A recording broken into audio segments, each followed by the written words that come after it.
اچھا حضرت کچھ ای میلز دیکھ لیتے ہیں. ایک ای میل تو یہ ہے کہ مرد اور عورت، یہ اللہ میاں نے ایک جذبہ رکھا ہے جس کی وجہ سے ایک دوسرے سے دلچسپی پیدا ہوتی ہے، محبت پیدا ہوتی ہے، پھر شادی ہوتی ہے. تو ای میل یہ ہے کہ کیا کسی کی محبت میں گرفتار ہونا، ٹو فال ان لو، یہ حرام ہے کہ جائز ہے؟ اصل میں اس میں ایسا کہ محبت تو ناجائز نہیں ہے. محبت میں مذاکرہ نہیں ہے کہ محبت کا استعمال غلط نہیں ہونا چاہیے.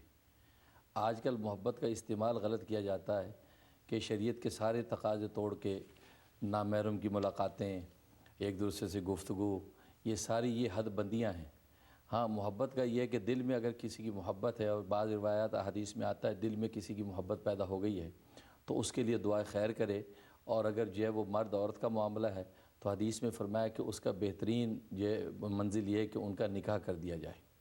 تو ایسی محبت کرنے والے آپس میں نکاح کر لیں، نکاح کے ذریعے سے اس کو جائز ٹریک پر لے آئیں.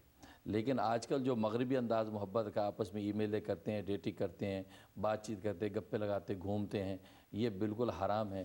اس قسم کی محبت یہ حقیقت میں محبت نہیں ہے، یہ اصل میں یہ شہوت ہے. اور شہوت کی اس طریقے سے تقاضوں کا اظہار یہ بالکل ناجائز ہے.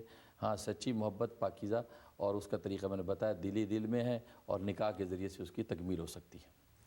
مطلب یہ ہے کہ محبت کا ہونا ناجائز نہیں ہے، جی آگے اس کو کس طرح آگے چلتے ہیں، جی اس کا جی استعمال کس طرح، وہ ڈیپینڈ وہ کرتا ہے. ڈیپینڈ، جی بالکل. کیونکہ یہ تو قدرتی ہی بالکل جذبات ہیں، اگر یہ جذبات نہ ہوتے تو آگے نسل ہی نہ چلتی. بالکل. اچھا سر، اس طرح کی